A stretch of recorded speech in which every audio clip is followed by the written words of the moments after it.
Alright y'all, welcome back to your channel. So today we are going to change out this O2 sensor. This is Denso.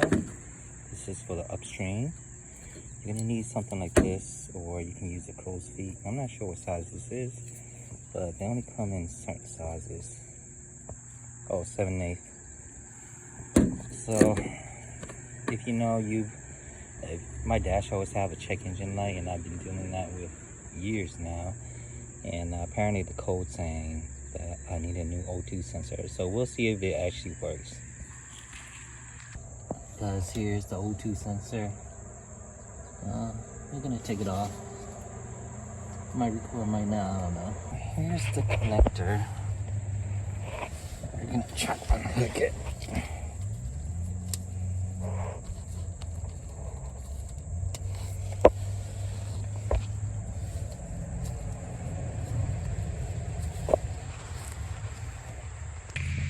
So here it is, guys. Got it unclipped. Alright guys, so we're just gonna take a look at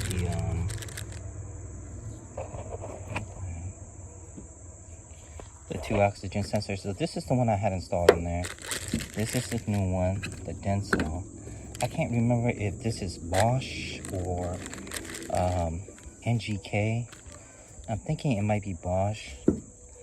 There are no real identifying factors, but you can tell. I got ants everywhere on me.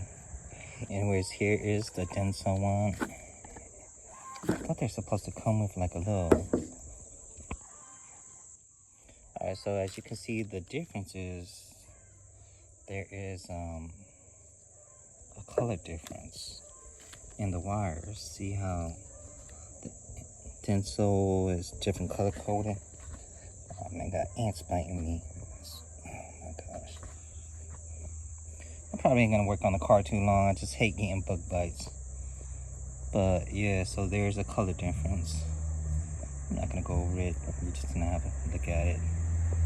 Alright, we're gonna install this and hopefully the check engine light will go away.